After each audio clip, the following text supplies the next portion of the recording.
Three, two, one.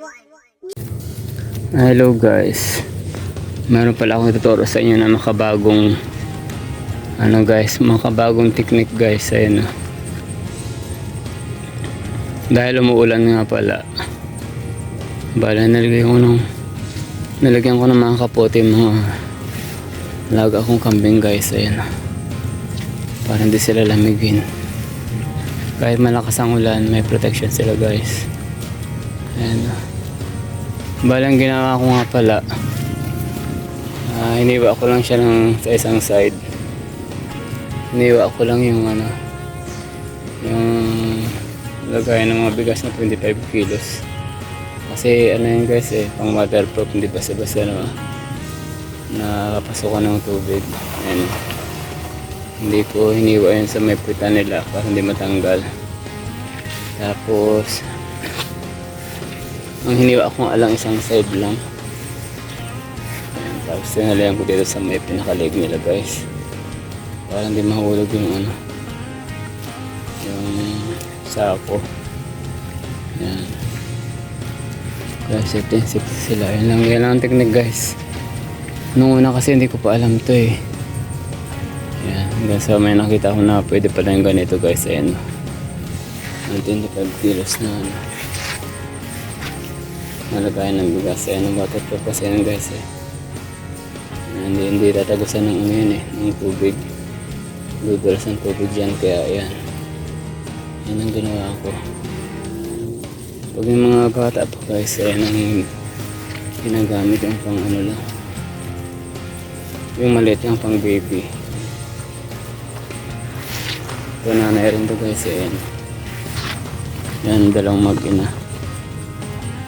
silang may kapote. Yan ang ganyan lang kasimple guys. So balot na namin. Balot na namin yan. Hindi mabasain guys. So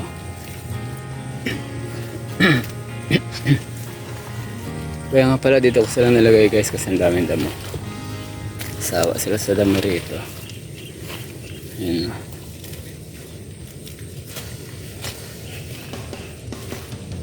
Ganun na rin yung damo rito guys.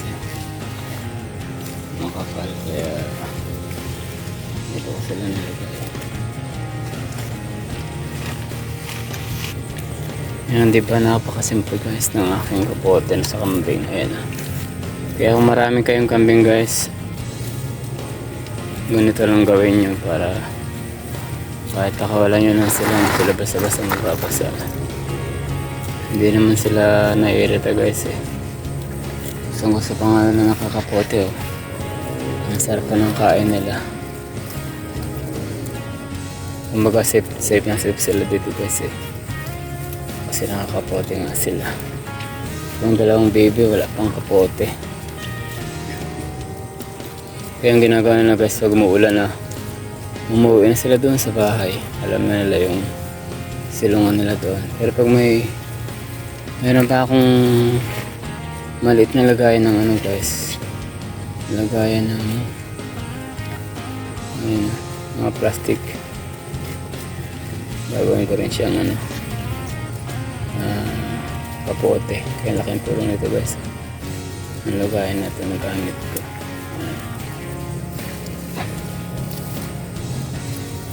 Kaya kung may kayo guys, ganito gawin nyo, may mga kambing kayo, sigurado hindi siya malalamigan. Kasi yun din ang problema ko sa kambing pag tag-ulan. Ang hirap.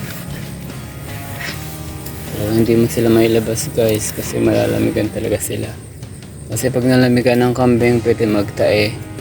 Tapos pag nagtae na sila guys, magkakasakit na yun, mamamatay na sila, manghihina na sila. Mamaya hindi na sila makatayo. Kasi nagkakaroon din sila ng cramps guys. Pag nilalamig sila, mamaya nakakaram sila, hindi na sila nakatayo. Kaya buti nakita ko itong ganitong technique guys. Bali pinapla ko rin sa iba. Yan ang malaking tulong sa akin to guys. Kahapon balit tinali ko na sa leg nila matatanggal din nila yun eh. Kaya ang ginawa ko guys, nilagyan ko na ng tali. Nilagyan ko na ng nylon sa pinakaleg nila. At least madaling ilagay, tapos madali rin tanggalin guys. Ayan. Hindi ako nahihirapan. Yan, basta pag malaking sako rin ang gamitin nyo guys. Kagaya nito malaking sako rin nilagay ko. Sako ng bigas. Basta yung sako ng bigas guys na pang 25 kilos kasi ano yun eh, waterproof yun. Hindi kagaya ng sako na ano, yung 50 kilos. Hindi pwede yun. Tsaka yung mga sako ng mga pits guys, hindi rin pwede yun eh. Lalagyan din ng tubig yung pag nabasa. Hindi kaya nito guys, mga 25 kilos na bigas. Ito napakagandang gamitin kasi talagang waterproof siya. Hindi talaga siya tanatagosan ng ano guys, ng tubig kahit gaano kalakas yung ulan. Yan, sinusubukan ko maghanap sa online ng kapote ng ano, ng camping. Wala pa guys. Wala pa sila nagagawa, hindi kagaya ng mga aso. Sa aso nag-source ako, meron akong makita guys eh, kapote pang aso sa online. Pero sa camping wala pa eh. Pwede naman pala tayo mag DIY. Yan, komportable pa sa kanila, hindi pa sila naiinis, hindi sila naiirita. Gusto nga nila guys eh. Gusto na nakakapote kasi nga sure hindi sila ano, hindi sila malanamigan. Basta sigurado nyo lang na huwag masabit yung tali nila guys. Ayan, nasa labas yung tali nila. Ayan. Di ba napakasimple yung technique yan. Ayan. Ngayon guys, pag nabusog na yung mga yan, uuwi na yan sa bahay. Bali nag-iwan ako pala ng isang nakatali kasi pag hindi ako nagtali dito ng isa guys, sigurado kung saan maglalakad po guys. Kasi itong ugali ng kambing eh. Ang ugali kasi ng kambing naglalakad kung saan maabot. Kaya ang ginawa ako, nagtira ako ng isa para siya yung mag-guide na dito lang sila, ikot-ikot lang sila dito kakain na nakakain. Ano. Bali ito nga palang malagang kambing guys, kakanti pa lang. Ilan ba sila? 1, 2, 3, 4, 5, 6, 7. Bali 7 piraso lang ito guys. Itong alaga ako, kakanti pa lang. Pero buntis yung dalawa guys eh. Kaya pag nanganak kong pangatlo pa lang isa, bali 3 pa lang buntis guys. Kaya pag nanganak tong 3 babae tapos tigdadalawa na kung dami nating guys, ang dami nating kambing. Bago maparami natin sila. Mabilis lang naman magparami ng kambing guys eh. Basta importante alagaan lang sila para siguradong dumami. Tsaka yun, dapat hindi sila malamigan para gala-gala na itong isa guys kung saan mapunta. Dito ang maraming damo eh. Saan siya maabot. Ang daming damo dyan eh. Hinilak mo ito. Hinilak mo ito. Kung isa kasi kung saan siya maabot guys. Dito makapalang damo eh. Yan. Yan, simpleng technique lang yan guys. Sigurado may matututunan kayo dito sa video ko ngayon. Yan, hindi pinuputol sa ano. Hindi pinuputol sa puta ng guys, ng sako. Yan, para yun ang pinaka sa likuran ng kambing, pinaka-lock. Para hindi iikot kasi pag ano guys, iikot. Pag pinutulan din yan sa may puta nila. Iikot yan. Pag umiikot yan guys, wala na. Mapupunta na yung ano sa ilalim. Yung kapote na matatapak-tapakan na nila. Yan. Kaya ang style ganyan lang. Yan ang pinuputulan. Napakasimple guys, diba? Yan. Ngayon lang ang teknik ko guys, kaya sigurado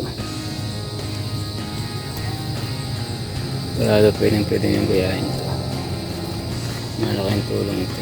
Basta pag maliit pa yung ano, kambing maliit lang din yung sakong ilalagay nyo sa kanya guys, para hindi siya mahirapan. Yan. Yung dalawa walang sako kasi wala na akong sako guys eh. Pero at least marunong yung dalawang yan, kasi pag super lakas na talaga uuwi sila yan sa bahay. Alam na nila kung saan yung uuwi nila guys. Matalino mga kambing eh.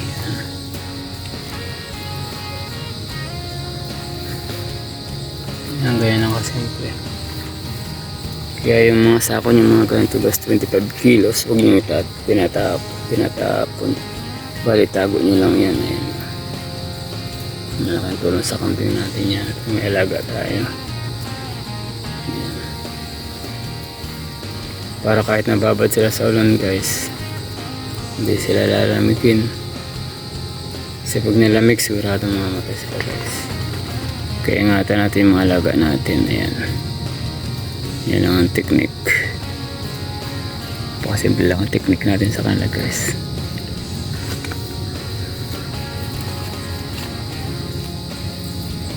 Malaking tulong sa kanila.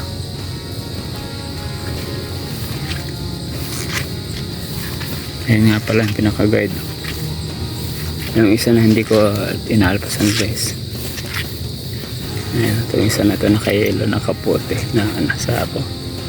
Yan, siya lang yung tinatali ko para siya yung pinaka-guide para hindi sila lalayo.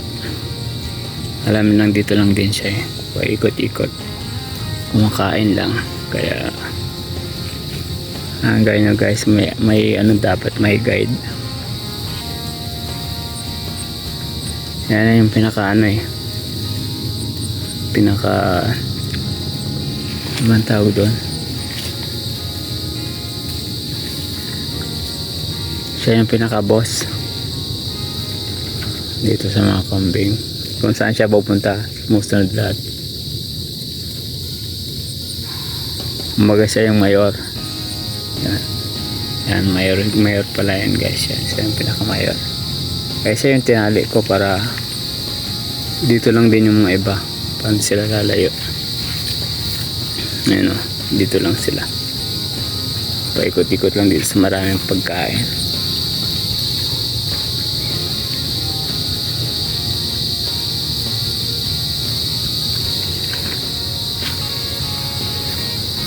Simple lang guys, diba?